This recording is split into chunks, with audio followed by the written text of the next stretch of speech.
नमस्कार. मी भाऊ तोरसेकर. तुम्ही बघत आहात प्रतिपक्ष.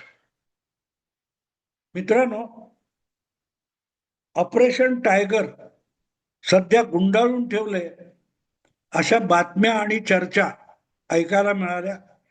आणि म्हणून ऑपरेशन टायगर कशाला म्हणतात हे सांगणारा एक व्हिडिओ बनवावा असं वाटलं. पहिली गोष्ट म्हणजे टायगर याचा अर्थ वाघ असतो. पण उद्धव ठाकरे हे शिवसेना पक्षाचे प्रमुख झाल्यापासून त्यांनी वाघाला इतकं मांजर करून टाकलेलं आहे की तो नारायण राणेंचा सुपुत्र नितेश राणे हा म्याव म्याव म्याव म्याव म्हणून आदित्य ठाकरेंना चिडवतो ना, ते कधी कधी खरं वाटतं. वाघ डरकाळ्या फोडतो, वाघ म्याव म्याव नाही करत. पण तुम्ही उद्धव ठाकरेंकडे बघितलं किंवा त्यांच्या एकूणच सहकार्यांकडे बघितलं तर ही सगळी म्याव म्याव करणारी मांजरं वाटतात. विसरून गेले आपण बाळासाहेब ठाकरेंचे वाघ आहोत. आणि मग अशा मांजरांच्या सहवासामध्ये जे वाघ असतात त्यांना राहता येत नाही. वाघ म्हणजे तुम्हाला माहिती आहे, तो झेपावतो, दबा धरून बसतो, पंजा मारतो. आणि एक पंजा असा मारतो की समोरचं सावज आणि शिकार असते त्याला लोळवून टाकतो. इथे उलटी परिस्थिती आहे. समोरच्या कोणीतरी पंजा मारला की एका मिनिटात यांचे सगळे उद्धव ठाकरेंचे सोकॉल्ड कागदी वाघ असतात ते लोळायला लागतात. आणि म्हणून ऑपरेशन टायगर गुंडाळून ठेवलं किंवा अडवून ठेवलं किंवा सोडून दिलं अशा ज्या बातम्या येत आहेत त्यांनी एक गोष्ट विसरू नये. ते ऑपरेशन टायगर ज्या माणसाविषयी बोलतायत ते चालवणाऱ्या माणसाचं नाव एकनाथ शिंदे आहे. आणि एकनाथ शिंदे हा बाळासाहेबांचा ढाण्या वाघ आहे. बाळासाहेबांच्या तालमीमध्ये तयार झालेले आनंद घे आणि त्यांच्या तालमीमध्ये तयार झालेला एकनाथ शिंदे हे वाघ आहेत. आणि ते कधी मांजरासारखे वागत नाहीत. वागतात ते असा पंजा मारतात की मोठमोठी सरकारं लोळवली जातात. लोळवली जातात. उद्धव ठाकरे हे उठता बसता 2.5 वर्ष देवेंद्र फडणवीसांना आणि भाजपला डिवचत होते. माझं सरकार पाडणार, माझं सरकार पाडणार, उद्या पाडा, आत्ता पाडता, कधी पाडता, हे सारखं धमकावत होते. पण त्यांच्याच बाजूला बसलेल्या एकनाथ शिंदेनी एक पंजा असा मारला आपल्याच पक्षप्रमुखाला की बघता बघता हा पक्षप्रमुख असलेला वाघ हा डरकाळ्या फोडता फोडता मुळू मुळू मुळू रडायला लागला. माझा पक्ष पळवला, माझा बाप पळवला, माझं चिन्ह पळवलं. वाघ रडत नसतो, वाघ डरकाळ्या फोडतो. आणि शिकार करायची असेल तेव्हा दबा धरून बसतो. मी शिकार करणार आहे हो, मी शिकार करणार आहे हो म्हणून पत्रकार परिषदा घेत नाही. आपल्या पावलाचाही आवाज येऊ न देता वाघ हा आपल्या सावजाच्या दिशेने हळूहळू सरकत असतो. आणि सावजाच्या समीप जाऊन पोहोचला तरी सावजाला आपली काही मिनिटात शिकार होणार आहे याचा सुद्धा पत्ता लागत नाही. अशा प्राण्याला वाघ म्हणतात. 19 जून 2022 शिवसेनेचा वर्धापन दिन होता. त्या दिवशी त्या वर्धापन दिन सोहळ्यामध्ये उद्धव ठाकरे हे प्रमुख मुख्यमंत्री म्हणून हजर होते. आणि त्यावेळेला मंचावर एकनाथ शिंदे सुद्धा शिवसेना नेता आणि शिवसेनेचा मंत्री म्हणून बसलेले होते. उद्धव ठाकरेंनी त्यांना भाषणाला संधी दिलेली होती. पण एकनाथ शिंदे यांनी आपल्याला आज भाषण करायचं नाही म्हणून सांगून भाषण करायचं टाळलं होतं. दबा धरून बसलेला वाघ हा तसा असतो. माईक हातात घेऊन डरकाळ्या फोडत नाही. एकनाथ शिंदे हे त्या मंचावर शांत बसले होते आणि म्याव म्याव आवाज कडत डरकाळ्या फोडणाऱ्या आपल्या पक्षप्रमुखाला ऐकत होते. उद्धव ठाकरे यांचं त्या दिवशीचं भाषण आठवा. प्रत्येक वेळेला माझ्या वडिलांनी शिवसेना प्रमुखांनी हे शिकवलं ते शिकवलं म्हणून सांगायचं, पण शिकलो काय ते सांगायचं नाही. बाळासाहेबांनी तुम्हाला जर काही शिकवलं असेल तर तुम्हाला त्याप्रमाणे वागता पण आलं पाहिजे. आईचं दूध विकणारा मला नको आहे असं माझ्या वडिलांनी शिवसेना प्रमुखांनी मला सांगितलं होतं असं म्हणत एकनाथ शिंदेना टोमणे त्याही सभेत उद्धव ठाकरेंनी मारले होते. आणि ती होती 19 जून 2022 ही तारीख. 24 तास उलटल्यानंतर विधान परिषदेचं मतदान उरकून एकनाथ शिंदे सुरतच्या दिशेने रवाना झाले आणि बघता बघता उद्धव ठाकरेंचं सिंहासन डळमळू लागलं. त्याला वाघ म्हणतात. पुढल्या 10 दिवसात एकनाथ शिंदेनी उद्धव ठाकरे या आपल्या पक्षप्रमुखाची शिकार केली. पण आपली शिकार होणार आहे याचा थांग पत्ता सुद्धा ज्याला लागला नाही तो स्वतःला ढाण्या वाघ म्हणतो आणि नित्यनेमाने डरकाळ्या फोडत असतो. आणि आपल्याला कंटाळा आला तर मग आपल्या चेल्या चपाट्यांना पत्रकार बोलवून डरकाळ्या फोडायला सांगत असतो. हे असले वाघ ज्यांनी बघितलेत त्यांना ऑपरेशन टायगर म्हणजे काय कळणार. ऑपरेशन टायगर म्हणजे काय करणार.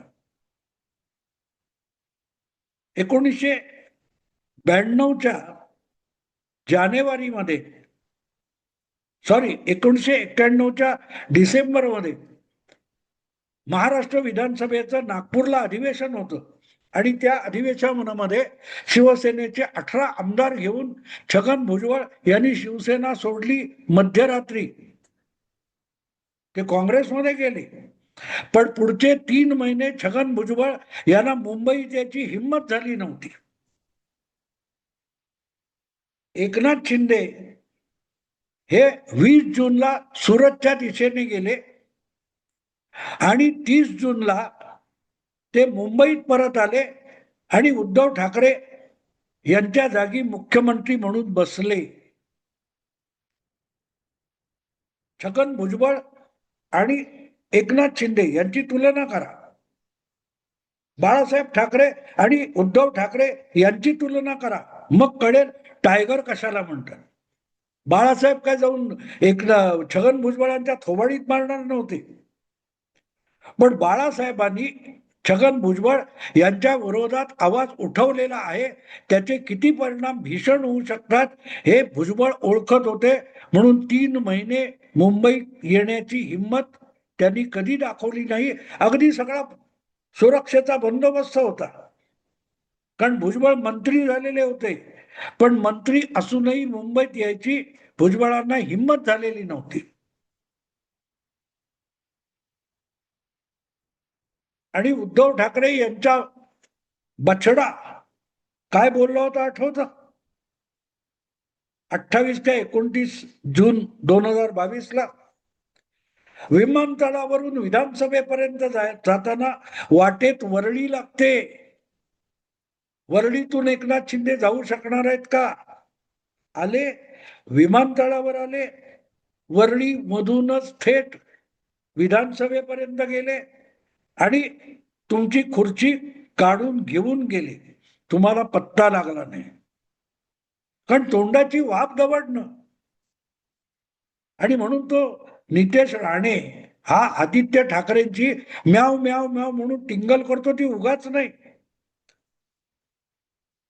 एक गोष्ट आठवते मित्र. एका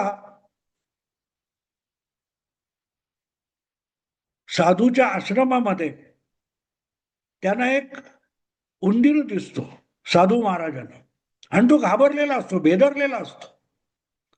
ते म्हणतात का रे तू घाबरलायस का? नाही म्हणजे ते मांजर बोका आहे ना, तो माझी शिकार करेल अशी मला भीती वाटते. तर साधू महाराज म्हणतात त्याला घाबरू नकोस. नाही नाही मला मारून टाकेल तो. तो म्हणत ठीक आहे, बोक्याला किंवा जगाला तू एक बोका देशील उंदीर असलास तरी, असा मी तुला वरदान देतो. आणि तो उंदीर असतो तो बोक्यासारखा दिसायला लागतो. तो बिळातून बाहेर आला तर बोकाच पळून जायला लागतो. पण गंमत अशी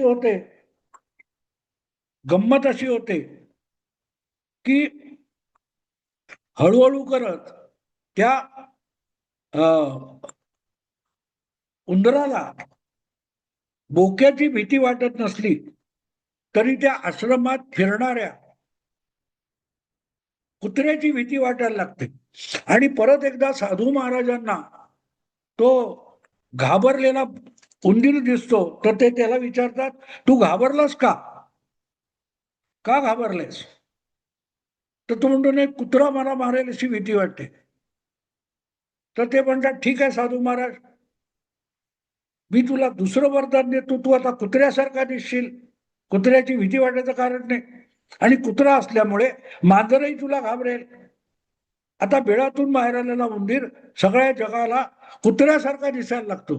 तरी परत एकदा दिसतो तेव्हा साधू महाराज बघतात हा घाबरलेला आहे. म्हणजे आता कोणाला घाबरलेस? नाही म्हणे इथे तिथे फिरणारे या जंगलामध्ये वाघ आहेत, ते वाघ माझी शिकार करतील अशी मला भीती वाटते. तेव्हा साधू महाराजांच्या लक्षात येतं की हा जगाला कसाही दिसत असला तरी या ओरिजिनल उंदीर आहे, याचं मन भित्र आहे. आणि त्यामुळे याने कितीही जगाला वाघ दिसला तरी हा भेदरलेलाच राहणार. आणि त्यामुळे ते म्हणतात की मी तुझ्यासाठी काही करू शकत नाही बाबा, तू उंदरासारखाच होतास आणि उंदीरच राहा. आणि परत त्याला उंदीर करून टाकतात. आदित्य ठाकरे असोत, उद्धव ठाकरे असोत किंवा उद्धव ठाकरेंच्या नेतृत्वाखालची शिवसेना असो, ही मुळातच भेदरलेली असेल तर त्यांनी वाघाचा आव किती आणला तरी ते वाघ होऊ शकत नाही. आणि एकनाथ शिंदे हे शिवसेनेत आनंद तिघे आणि बाळासाहेबांच्या तालमीत तयार झाले आणि त्यामुळे ते वाघ असल्याचं बाळकडू पिऊन वाघ झालेले आहेत. त्यामुळे टायगर ऑपरेशन करायचं असेल त्यांना तर ते दबा धरून बसलेले असणार. ते पत्रकार परिषद घेऊन किंवा पत्रकारांशी कुजबूज करून खासदारांना फोडतील या भ्रमात कोणी राहू नये. खरा वाघ हा दबा धरून बसतो आणि शिकार करतो. आणि त्यामुळे आज ऑपरेशन टायगर गुंडाळून ठेवलं किंवा भाजपने अडवले अशा ज्या चर्चा चालू आहेत तो शुद्ध मूर्खपणा आहे. कोणी अडवलेलं नाही, पण योग्य वेळ यावी लागते. आणि अशा वेळेला मला सुधाकरराव नाईक यांची आठवण येते. ज्या वेळेला छगन भुजबळ शिवसेना फोडून काँग्रेसमध्ये दाखल झाले तेव्हा महाराष्ट्राचे मुख्यमंत्री सुधाकरराव नाईक होते. आणि सुधाकरराव नाईक यांची ख्याती ते शिकारी असल्याची होते. ते बंदूक चालवायचे, जंगलात जाऊन श्वापदांची आणि जंगली प्राण्यांची शिकार करायचे सुधाकरराव नाईक. आणि भुजबळ यांना शिवसेनेतून फोडून काँग्रेसमध्ये आणल्यानंतर प्रतिक्रिया देताना सुधाकरराव नाईक यांनी एक मोठी गोष्ट सांगितली होती. ते म्हणाले होते की जोपर्यंत सावज श्वापद बंदुकीच्या फैरीच्या टप्प्यात येत नाही तोपर्यंत गोळी झाडायची नसते. जी गोष्ट एक शिकारी मुख्यमंत्र्याची आहे तीच गोष्ट उपमुख्यमंत्री एकनाथ शिंदे यांची आहे. एकनाथ शिंदे जंगलात जाऊन शिकार करणारे नसतील, पण बाळासाहेबांच्या तालमीत तयार झालेले एक वाघ आहे. त्यामुळे शिकार कशी करावी हे एकनाथ शिंदेना बरोबर माहिती. शिकार करण्यासाठी डरकाळ्या फोडायच्या नसतात. डरकाळ्या फोडल्या तर सावज उठून पळून जाईल, त्याची शिकार अशक्य होईल. डरकाळी सोडून द्या. शिकार करणारा जो वाघ असतो तो गुरगुरत सुद्धा नाही. कारण गुरगुरला वाघ तर त्याचा सुगावा लागून सावज पळून जाण्याची भीती असते आणि सगळी मेहनत वाया जाण्याची शक्यता असते. त्यामुळे कुजबूज करणं, गुरगुरणं आणि डरकाळ्या फोडणं यातली कुठलीही गोष्ट ऑपरेशन टायगर मध्ये होत नसते. ऑपरेशन टायगर याचा अर्थ दबा धरून बसणं असतं. लागेल तितका वेळ लागेल, पण जेव्हा सावज आपल्या टप्प्यात येईल तेव्हाच त्याच्यावर झेपावायचं आणि शिकार करायची. त्याला ऑपरेशन टायगर म्हणतात. पण मांजरांच्या संगतीत आणि मांजरांच्या आरत्या ओवाळत पत्रकारिता करणाऱ्यांना ऑपरेशन टायगर म्हणजे काय, त्याची व्याख्या काय, हे तरी कसं कळणार. त्यामुळे त्यांनी असल्या चर्चांना उदाहरण आणावं, काही हरकत नाही. पण ऑपरेशन टायगर थांबलेलं नाही, रोखलेलं नाही, योग्य वेळेची प्रतीक्षा चालू आहे. ऑपरेशन टायगर दबा धरून होत असतं, डरकाळ्या फोडून नाही. मित्रांनो, विषय आवडला लाईक करा, शेअर करा आणि प्रतिपक्षाला सबस्क्राईब करा. नमस्कार.